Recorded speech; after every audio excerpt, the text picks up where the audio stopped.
大家好啊，我係可嘉媽媽。大量嘅激素桔仔流入市場，買桔仔嗰時認準呢3個經典嘅特徵，以後就唔好再買錯啦。冬天呢個季節呢，係桔仔大量上市嘅時間，好多人都非常之鍾意食桔仔嘅，酸酸甜甜又多汁，食起嚟非常之開胃。但係你有冇發現買桔仔嘅時候，有啲桔仔呢，外表非常之光鮮亮麗嘅，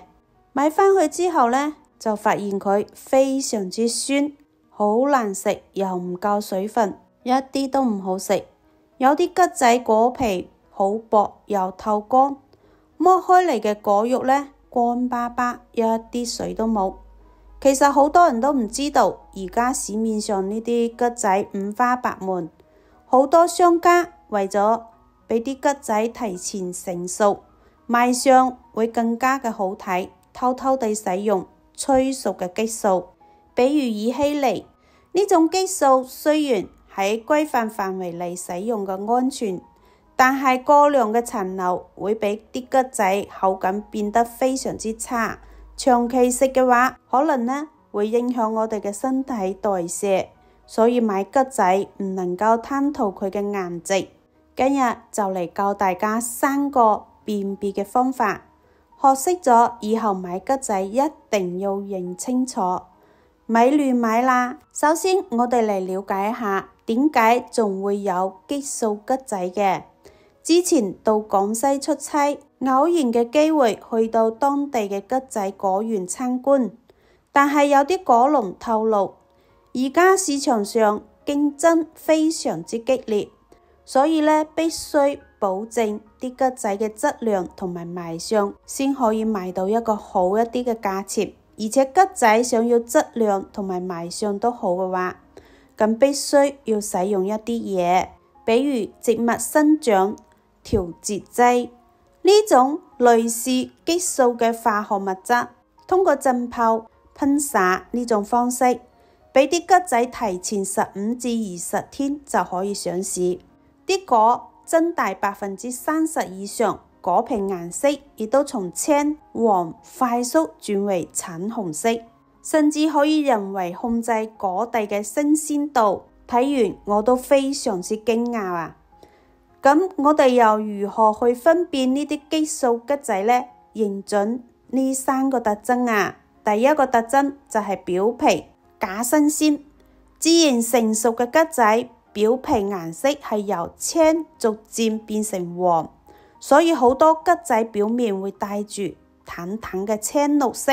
或者係黃色中分布咗一啲唔規則嘅青色，呢啲係正常成熟嘅過程。而嗰啲激素催熟嘅桔仔呢，顏色非常之通透，金黃色非常之均勻嘅，甚至黃得發硬，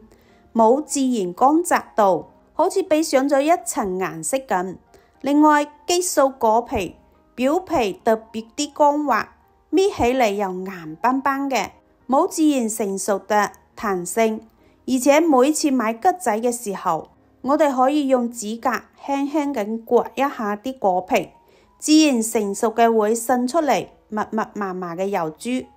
如果激素果呢，嗰啲油珠就好少，甚至冇得。特徵2，形狀不規則。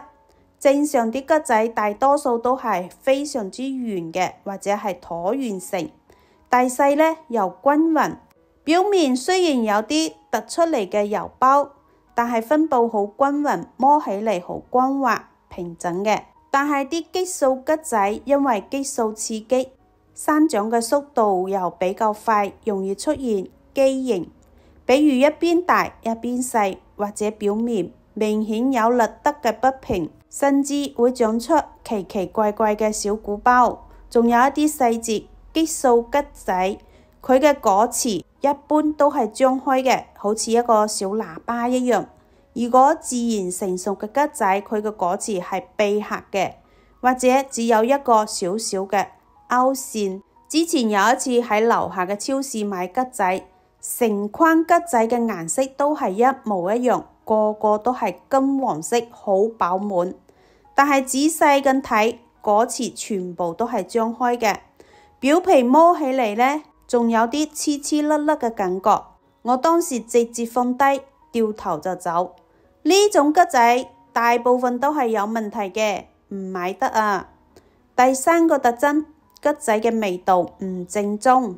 自然成熟嘅桔仔剝開之後，嗰啲果肉呢非常之飽滿緊實嘅，果肉係均勻嘅橙黃色，果瓣之間呢白色嘅筋絡比較細，汁水又比較豐富，咬一啖酸酸甜甜，非常之好味，甜味大於酸味，食完之後個嘴都會留有桔仔嘅清香味。如果係激素桔仔果肉嘅問題就好明顯啦，一係果瓣鬆散，輕輕咁一搣就散開啦；二就係果肉顏色唔均勻，有啲地方係淺色嘅，甚至出現咗半透明水浸嘅狀態；三味道有啲怪味，一係酸甩牙，一係冇味道，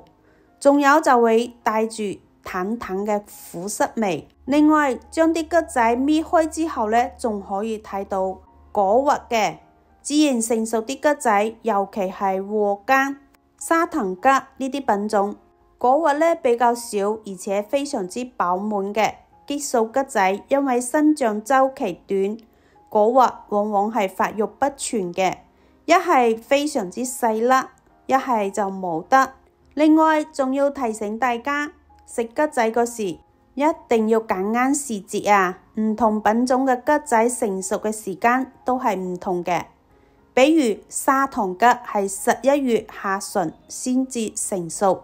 禾柑就要等到12月份，啲春橙呢就要等到下一年嘅2月啊。如果係9月份就睇到大量上市嘅砂糖桔，呢啲呢基本都係激素催熟嘅。建議大家要忍一忍，再想食都唔好買先。記住，順季水果口感好，食咗又安全。仲有啊，一啲人食桔仔呢，好容易上火、牙齦痛或者係嘴角爛。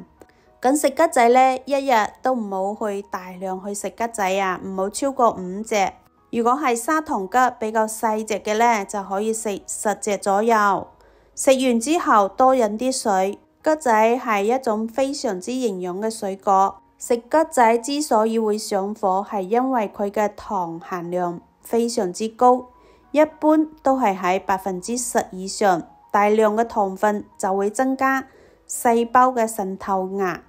導致喉嚨乾，引起口腔、喉嚨、牙齦部位唔舒服嘅。桔仔中含有大量嘅有機酸，引起口腔損傷。如果本身個口腔就有傷口嘅話，千祈唔好食啊！好啦，以上教大家點樣分辨啲激素桔仔，以後呢買桔仔嘅時一定要認清楚啊！好啦，今日嘅視頻就到呢度啦，希望可以幫到大家啦，我哋下期再見啦，拜拜。